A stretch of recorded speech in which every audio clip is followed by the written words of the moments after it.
नमस्कार, स्वागत है आपका। आप देख रहे हैं मध्य भारत और मैं हूं आपके साथ श्रेया दीक्षित।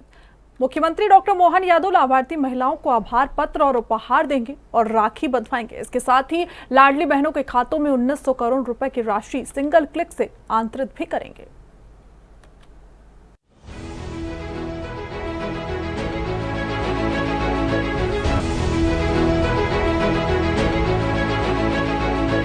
मुख्यमंत्री डॉक्टर मोहन यादव शनिवार को मुख्यमंत्री लाडली बहना योजना की हितग्राही बहनों के खातों में 1250 रुपए की राशि आंतरित करेंगे।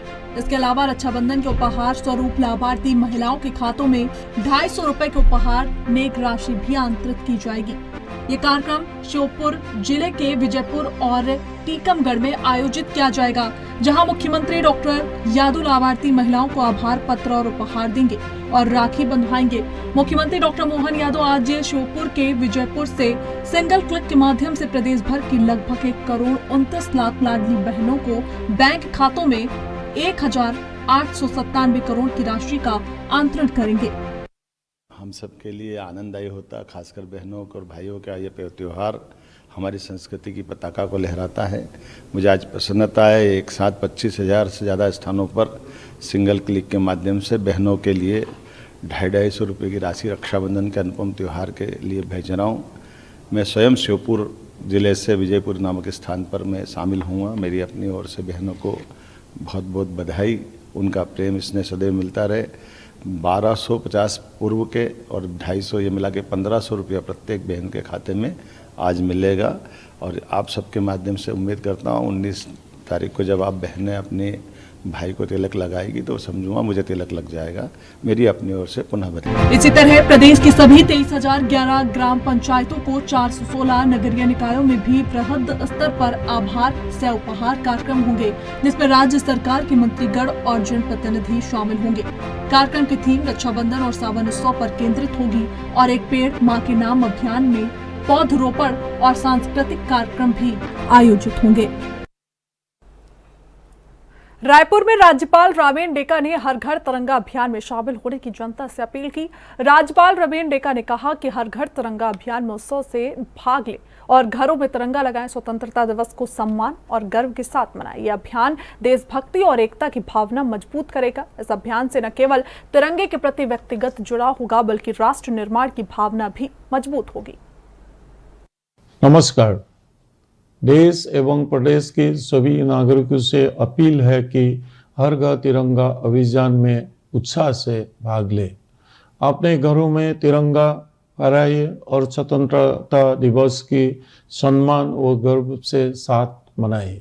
माननीय प्रधानमंत्री श्री नरेंद्र मोदी जी की हर घर तिरंगा अभियान में महत्वपूर्ण भूमिका रही है।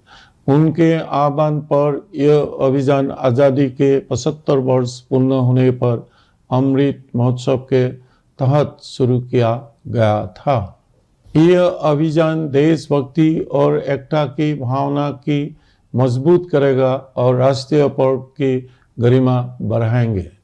इस महाअभियान से न केवल तिरंगे के प्रति हमारा व्यक्तिगत जुड़ाव मजबूत होगा, बल्कि राष्ट्र निर्माण की भावना भी सुदृढ़ होगी।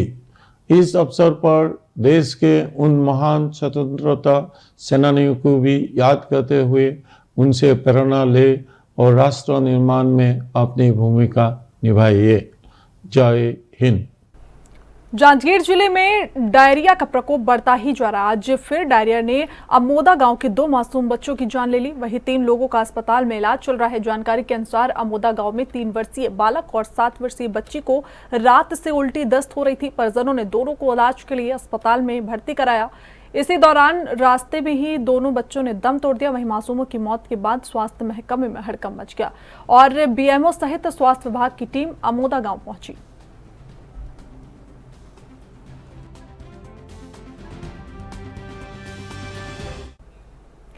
जगदलपुर पुलिस ने विशेष कमिंग सर्च अभियान के दौरान जिला बदर आदेश का उल्लंघन करते हुए 3 आरोपियों को गिरफ्तार किया है। दरअसल आरोपी राजा उर्फ टांगरी वाशु सेट्टी और इमरान खान आदतन अपराधी हैं। कुछ माह पहले ही कलेक्टर ने इन अपराधियों को राज्य सुरक्षा अधिनियम के तहत 1 साल के लिए जिला बदर किया था, लेकिन कुछ दिन से जिले से बाहर रहने के बाद से ही ये आरोपी वापस अपने घरों में छुप कर रह रहे थे, जिसके चलते पुलिस ने इन आरोपियों को गिरफ्तार किया। वहीं कमिंग सर्च के दौरान बस्तर पुलिस ने न्यायालय से फरार चल रहे गिरफ्तारी वारंटियों को भी गिरफ्तार कर न्यायालय में पेश किया।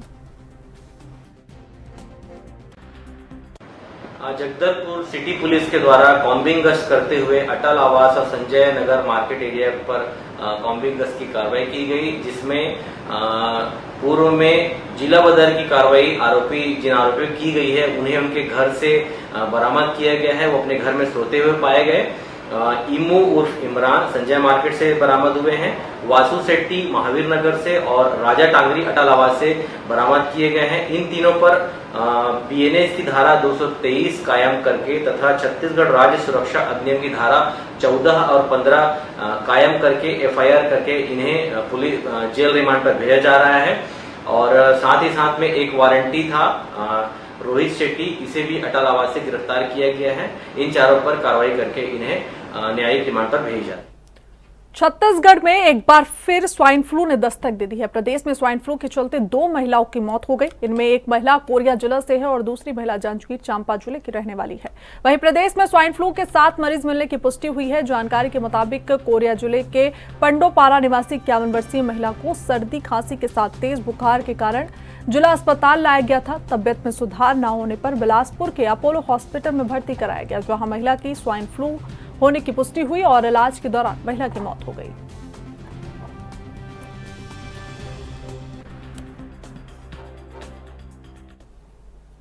सरगुजा जिले में लगातार हो रही बारिश ने कृषि विभाग के भवन के निर्माण को लेकर पोल खोल दी है। सरगुजा जिले के लुंडा विकास खंड में कृषि विभाग का कार्यालय का संचालन किया जा रहा है। इस विभाग के द्वारा किसानों को विभिन्न योजनाओं की जानकारी के साथ ही खाद बीज का भी वितरण किया जाता है। जहां जर्जर भवन की वजह से कभी भी कोई हादसा हो सकता है, तो वहीं कार्यरत अधिकारी और कर्मचारी अपने दस्तावेज को प्लास्टिक के माध्यम से ढककर बचाने की कोशिश कर रहे हैं। हालांकि इस भवन को लेकर उच्च अधिकारियों को जानकारी दी गई है, लेकिन बावजूद इसके कोई ध्यान नहीं दे रहा है। मेरा नाम जयराम राठिया, ग्रामीण कृषि विस्तार अधिकारी, कार्यालय लुंड्रा। सर अब टाइल्स लगा है, लेकिन अब ऊपर से पूरा गीला है और टपक रहा है। बैठने के लिए जगह नहीं है जी। टाइल्स तो चमक रहा है लेकिन ऊपर से टपक रहा है सर। तो कभी भी यानी बिल्डिंग जी कभी भी बिल्डिंग ढस सकता है। अपना व्यवस्था लगा के बस जहाँ जहाँ नहीं टपक रहा है वहीं व्यवस्था कर रहे हैं। यानी पूरे कैंपस की पूरा कहानी है पूरी जी बिल्डिंग की। जी। क्या चाहते हैं आप लोग? अब बनवाएं इसको सर। कभी भी खतरा हो सकता है। जी कभी भी खतरा हो सकता है। इसको इसका जिम्मेवार कौन होगा? जिम्मेवार तो सर अब ठेकेदार होगा, बनवाने वाला जो लिया था। मैं कृषि विभाग से एसएडीओ लुंड्रा।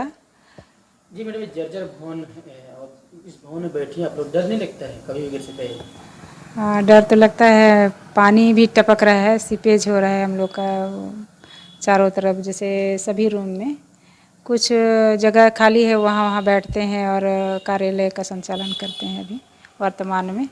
और वरिष्ठालय से भी आए थे तो उनका मतलब एस्टीमेट बना के अभी प्रस्तुत किया जाएगा वरिष्ठ अधिकारियों के पास, ऐसे बोला गया है। और आएगा तब इसको मरम्मत करेंगे। अभी जगह तो नहीं बताए हैं, मगर वो भरोसा दिए हैं कि इसको मरम्मत करवाएंगे। तो चारों तरफ फट गया है दीवार, कभी भी बिल्डिंग धस सकता है। हाँ, सीपेज तो हो। खबरें और भी वक्त एक छोटे से ब्रेक का।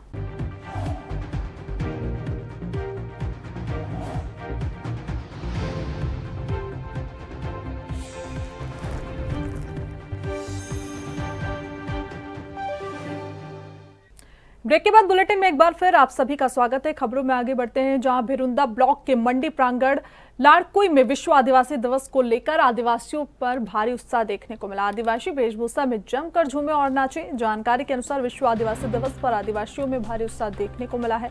शुक्रवार को बुदनी विधानसभा क्षेत्र में आदिवासी समाज के लोग सुबह से ही आदिवासी वेशभूषा में तैयार होकर आसपास के गांवों में एकत्रित होकर रैली निकाले, जिसमें कई लोग शामिल हुए। जगह जगह उनका स्वागत भी हुआ।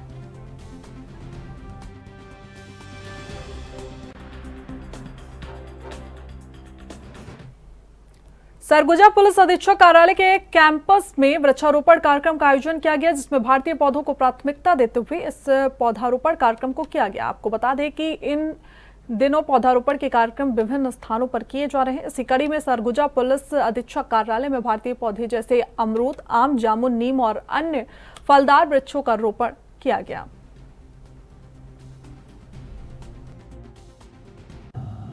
आज पुलिस अधीक्षक कार्यालय में पुलिस अधीक्षक और सभी एडिशनल एसपी एंड जो सभी एसपी ऑफिस के स्टाफ हैं उनके द्वारा पौधारोपण किया गया है। मुख्यतः इस पे जो नेटिव ट्रीज़ हैं, जो भारतीय ट्रीज़ हैं, उन्हीं को लगाया गया है, जिनमें फलदार वृक्ष जैसे कि अमरूद, जामुन, आंवला और नीम इस प्रकार के पौधे लगाए गए हैं। इसके साथ ही साथ पुलिस विभाग प्रयास करेगा कि मैक्सिमम अपनी तरफ से जितना हो सके वो पौधे लगाएंगे। इसके पश्चात पुलिस लाइन में भी और सभी थाना चौकियों में भी पौधे लगाए जाएंगे। और ये जो पौधे लगाए गए हैं, इनके साथ साथ जो इनको पौधे को लगाया है उनकी जिम्मेदारी रहेगी कि इन पौधों को वो देखरेख करें और इनके बढ़ोतरी में सहायता करें।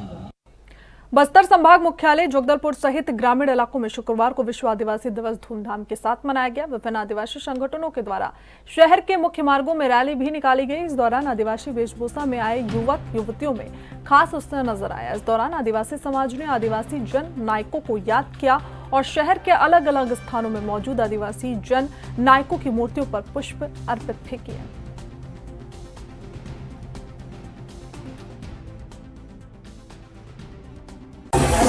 आदिवासी दिवस जो है 1994 9 अगस्त 1994 संयुक्त राष्ट्र संघ के निर्देश पर जो है संपूर्ण विश्व में आदिवासियों के द्वारा 9 अगस्त को विश्व आदिवासी दिवस मनाया जाता है।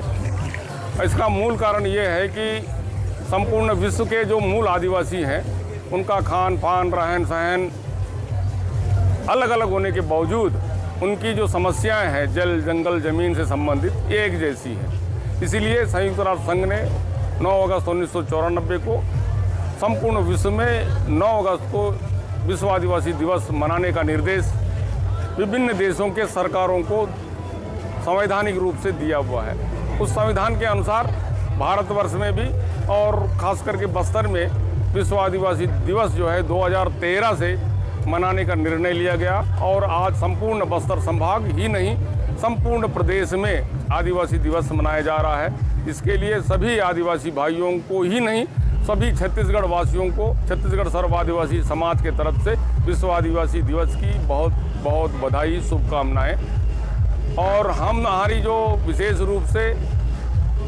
आज का जो दिन है हमारी समस्याओं के बारे में सरकार को अवगत कराने का दिन है। हमारा जल, जमीन, जंगल धीरे धीरे करके कम होता जा रहा है। हमारे जो संसाधन है, खनिज संपदा, वन संपदा धीरे धीरे करके कम होता जा रहा है, जिससे हमारा जो आदिवासी समुदाय जिसके वनों से जो है जीविकोपार्जन का बड़ा साधन था वन, वो धीरे धीरे कम होने से उनकी जीविकोपार्जन या आर्थिक दशा धीरे धीरे कमजोर होती जा रही है। आर्थिक दशा सुधारने की दृष्टि से सरकार को आदिवासियों के हित की जो वन होते हैं उनको लगाना आवश्यक। फौरन लौटने वक्त एक छोटे से ब्रेक का।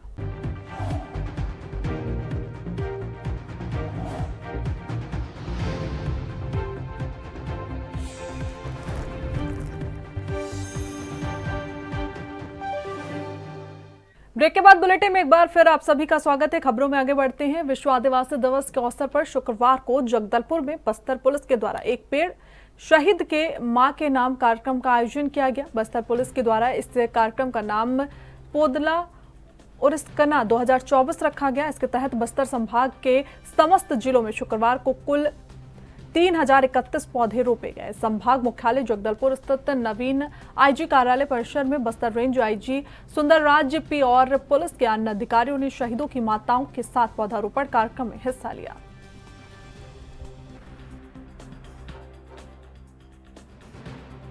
विश्व आदिवासी दिवस के अवसर पर बस्तर क्षेत्र की शांति, सुरक्षा एवं विकास हेतु सर्वोच्चतम बलिदान दिए सुरक्षा बल सदस्य एवं क्षेत्र के नागरिकों की माताओं के सम्मान में आज एक पेड़ शहीद की मां के नाम पर अभियान बस्तर संभाग पुलिस द्वारा आयोजित किए गए थे। पोदला उर्सकना 2024 वृक्षोपण अभियान के तहत आज समस्त पुलिस कार्यालय परिसर पुलिस थाना, चौकी, सुरक्षा कैंप एवं अन्य सार्वजनिक स्थल में शहीद परिजन की माताओं को आमंत्रित करके उनकी करकमलों से वृक्षारोपण कार्यक्रम आयोजित की गई।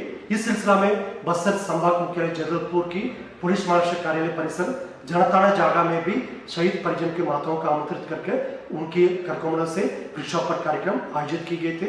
बस्तर क्षेत्र की सुरक्षा, विकास एवं शांति हम सबके संयुक्त जिम्मेदारी है। विश्व आदिवासी दिवस के अवसर पर हम क्षेत्रवासी से अनुरोध करना चाहेंगे, हम सब मिलकर बस्तर क्षेत्र की एक नया पहचान दिलाने के लिए बस्तर क्षेत्र के लिए कुर्बानी दी है। हमारे सभी सुरक्षा बल सदस्य एवं नागरिकों की शहादत से प्रेरणा लेकर हम एक मजबूत बस्तर निर्माण के लिए संयुक्त रूप से काम करने के लिए आगे बढ़ना चाहिए।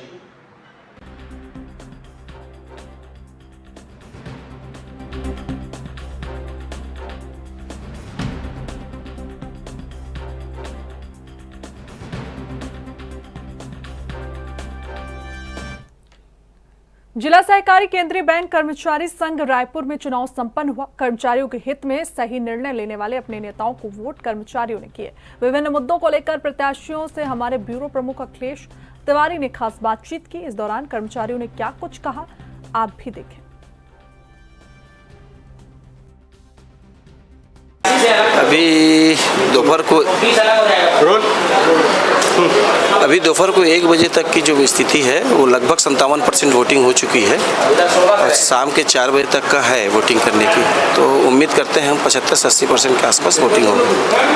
मतदाताओं की संख्या कितनी है? मतदाता की संख्या यहाँ पे 601 जी। अच्छा, महिलाओं की सहभागिता कितनी? महिलाओं का इसका अलग से बाइफ्रेक्शन इसमें नहीं रहता है, चूँकि कर्मचारी यूनियन का है तो एक्साई इनकी मतदाता सूची बनती है। अच्छा। और उसका अलग से बाइफ्रेक्शन नहीं करते महिला। कितने पैनल खड़े हुए हैं और कितनी कितनी पद होती है इसमें? 3 पैनल खड़े हुए हैं और इसमें 6 पद होते हैं एक्चुअल में। अध्यक्ष, उपाध्यक्ष, सचिव, संयुक्त सचिव, कोषाध्यक्ष और संगठन मंत्री। तो सब में सिंगल पद रहते हैं। खाली संगठन मंत्री जो रहता है उसमें 2 पद रहते हैं। 3 पैनल खड़े हुए हैं इसमें, उनके साथ चुनाव। इसमें कुछ मतदान को लेकर के या जो खड़े हुए हैं प्रत्याशी उनको लेकर के कुछ अनुशासनात्मक और कुछ ऐसे नियम बनाए गए हैं जिसके ऊपर वो लोग लागू करते हैं। आप लोगों का जो ये हो निर्वाचन होगा वो किस तरीके से? इनका पंजीयन होता है श्रम विभाग से, जैसे इनका पंजीयन हुआ है और उनकी उपविधि रहती है जिसमें टर्म्स ऑफ कंडीशन पूरा लिखा हुआ था कि कैसे चुनाव किया जाएगा, कैसे ये कार्य करेंगे, वो पूरा इनका प्रिस्क्राइब रहता है उसमें। रहा सवाल निर्वाचन का, तो निर्वाचन की प्रक्रिया वैसे ही हम अपनाते हैं जैसे सामान्यतः निर्वाचन की प्रक्रिया होती है। पत्र प्रकाशन करते हैं मतदाता सूची का, फिर अंतिम प्रकाशन करते हैं, फिर नियोजन पत्र लेते हैं, नामांकन, स्क्रूटनी करने के बाद फिर चुनाव चिन्ह आवंटित करते हैं और वैसे मतदान होती है, फिर काउंटिंग करते हैं। 4 बजे के बाद जैसे ही मतदान समाप्त होगा हम पेटी फिर सील कर देंगे। 5 बजे हम फिर खोलेंगे, खोलने के बाद फिर काउंटिंग शुरू करेंगे। इसकी चुनाव कितने वर्षों में होती है? 3 वर्ष में इनकी चुनाव होती है। जी। केंद्रीय सहकारी बैंक कर्मचारियों का चुनाव है। निश्चित तौर पे अलग अलग पैनल से खड़े हुए हैं। लगभग 3 पैनल यहाँ हैं और मोहन लाल साहू पहले भी अध्यक्ष रहे हैं। कौन कौन से ऐसे मुद्दे हैं जिनको लेकर के आप चुनाव में खड़े हुए हैं? ऐसे कितने हैं जिसको लेकर के खास तौर से अधिकारी कर्मचारियों में आप लोगों की सहभागिता रही? ये आक्रोश तो ये 3.5 साल में है। जो दूसरा पैनल जीता था वो कोई काम नहीं कर पाया। मेरा ये घोषणा पत्र है, अधिकारी कर्मचारियों का इंक्रीमेंट, डीए रुका हुआ, अनुकंपा नियुक्ति तो बंद कर दिया गया, कोई विरोध नहीं हुआ। मैंने एक अकेले अध्यक्ष पड़ गया, 6 टीम अलग थे इसीलिए नहीं हो पाया। और अधिकारी कर्मचारियों को पूर्णकालिक पदोन्नति दिलाना है, मेरा कृत संकल्पित हूँ। एवं पिछले साल मेरा जो पूर्व कार्यकाल और था 2017 में, उसमें मैंने 219 आदमी को प्रमोशन दिलाया था। विरोधी पार्टियों का जो लड़ रहे हैं मेरे साथ वो भी हैं, ज़्यादा संख्या उन्हीं का था। और आज वेतनमान भी दिलाया था 2017 में। आचार 2018 की विधानसभा में मैंने बोनस को भी नई दिल्ली से मैं भारत सरकार से लेके आया था और दिलाया था उस समय। ये और हमारे छोटे वर्गों का सम्मान चाहता हूँ मैं, उनका सम्मान की रक्षा करने के लिए मैं 20 विधानसभा 4 लोकसभा में ये प्रयास हूँ। मेरा पूरा पैनल यही काम करता है। मैंने ओबीसी रखा, सामान्य रखा, एसटी रखा, एससी रखा, धुरू रखा, यादव जी रखा। मेरे पैनल में सारे वर्गों को मैं सम्मान देना चाहता हूँ। इसमें भी जातिवाद का जातिवादी इसलिए देखिए, जातिवाद समीकरण नहीं है, लेकिन एक हमारे 600 कर्मचारी के प्रत्येक जाति है, तो प्रत्येक जाति में एक एक लेते हैं, यही हमारा। ऐसा कर्मचारियों को लेकर के चुनाव नहीं होता है, जातिवाद को लेकर के चुनाव हो रहा है, ऐसा है क्या? नहीं, जातिवाद लेके नहीं होता। ये क्या होता है कि जिसकी जनसंख्या रहती है उसको देख के हमको पैनल बनाया जाता है, जनसंख्या के आधार में सभी को दिया जाता है, 600 सभी वर्गों को लिया जाता है, सभी सबका सम्मान, सबका विकास, यही चाहते हैं। मोदी सरकार जैसा चाहते हैं हम भी चाहते हैं। अच्छा, और भी कुछ लोग हैं जो किस विषय को लेकर के आप आज चुनाव में वोट डालने के लिए अपने मत का प्रयोग करने?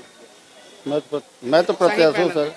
हम लोग ये जो मांग अभी हमारे अध्यक्ष महोदय जी द्वारा जो बताया गया, इसके ही एकता पैनल से मैं अनिल कुमार वर्मा चुनाव लड़ रहा हूँ और इसी मुद्दे पे हमारे मोहन साहू जी के द्वारा जो बताए गए अधिकार के क्षेत्र में, उनके ही उद्देश्य से हम लोग चुनाव लड़ रहे हैं सर। और पूरे अधिकारी और कर्मचारियों को जब हमारा पैनल आ जाएगा तो उनके जो रुका हुआ वेतन है, अनुकंपा नियुक्ति है, डीए है, ये सब हमारे पैनल के द्वारा दिया जाएगा। निश्चित तौर पे और भी कुछ लोग हैं जिनसे बात करने का प्रयास करते हैं। कहाँ से आए हैं? फिंगेश्वर ब्रांच से आए हम लोग जी। मुद्दे को लेकर के आप आज वोट डालेंगे? सर मुद्दा तो ऐसा है कि जो कर्मचारी यूनियन का जो भी यूनियन पैनल में पावर में आए हैं, उससे हमारा यही आशा रहती है कि कर्मचारी के हितों को ध्यान में रख के वो अपना कार्यों का संपादन करेंगे। और अभी पिछले जो 3-4 सालों में जो हमारा वेतन वृद्धि और डीए रुका हुआ है, वो दिलाने का प्रयास वो करेंगे, बस यही उम्मीद लेके हम लोग आए हैं। तौर पे आप क्या नाम लिख? शेष नारायण पांडे। क्या कौन से विषय को लेकर के फिर आज? हमारे कर्मचारियों के हित के लिए है, इंक्रीमेंट के लिए है, डीए बचा हुआ है, इसके लिए है। कहाँ से आए हैं? मैं महासून से आया हूँ। इससे पहले जो अध्यक्ष रहे इन मुद्दों पे काम नहीं कर रहे थे, क्या था? सभी काम किए अपने अपने स्तर पे रहता है। बिल्कुल। और आपका क्या नाम है? हेड ऑफिस सुशील सोनी। कौन से विषय को लेकर के आप आज? सबसे बड़ा अभी ज्वलंत मुद्दा है बैंक के कर्मचारियों का विगत 3 वर्षों से वेतन वृद्धि रुकी और महंगाई भत्ता रुका हुआ है। उससे सारे कर्मचारी पीड़ित हैं, परेशान हैं वित्तीय रूप से। उसकी लड़ाई लड़ना है हमको, इसके लिए अपने सही उम्मीदवार को चयन करने के लिए हम लोग आए हैं। कौन है ऐसे जो आप लोगों के हित की लड़ाई? हम तो खुल के बोलेंगे, सहकारी शक्ति पैनल हमारा फेवरेट है, उसको हम अपना समर्थन। अध्यक्ष ग्रुप में देवेंद्र पांडे और पूरा पैनल। आप कहाँ से हैं? मैं मुख्य कार्यालय से ही हूँ, विधान तिवारी मेरा नाम है। कौन से प्रमुख विषय, कौन कौन से मुद्दा, कौन कौन से जिसको हमारे सुशील सोनी जी ने बताया, एक सशक्त उम्मीदवार का चुनाव करना है हमको। उसी के लिए आज लोकतंत्र के महापर्व में हम सभी कर्मचारी एकत्रित हुए हैं और उम्मीद करता हूं कि सशक्त हमारे जो प्रत्याशी हैं देवेंद्र पांडे, वो जरूर विजयी होंगे। पहले के जो अध्यक्ष रहे, क्या इन मुद्दों पे ध्यान दे रहे थे या नहीं दे रहे थे? नहीं, देखिए उनका भी ऐसा नहीं है कि कर्मचारी मुद्दों पे उन्होंने ध्यान नहीं दिया है, लेकिन अपनी अपनी पसंद होती है, लोकतंत्र है। तो हमको लगता है कि देवेंद्र पांडे जी ज़्यादा बेहतर तरीके से जो कर्मचारियों की लंबित मांगे हैं उनको उठा सकते हैं, जिसके कारण हम लोग सभी जो युवा वर्ग हैं वो देवेंद्र पांडे जी को अपना उम्मीदवार बनाए हैं। बिल्कुल, निश्चित तौर पे कई ऐसे जो विषय हैं और साथ ही साथ डीए को लेकर के और जो कर्मचारियों के हित की जैसी बात होती है, तो निश्चित तौर पे अपना जो मत का प्रयोग है वो करने के लिए आतुर रहते हैं। कैमरा पर्सन दीपेश के साथ अखिलेश तिवारी, ANB न्यूज़, रायपुर। फिलहाल बुलेटिन में बस इतना ही। देश दुनिया की तमाम जानकारी के लिए बने रहिए ANB न्यूज़ के साथ।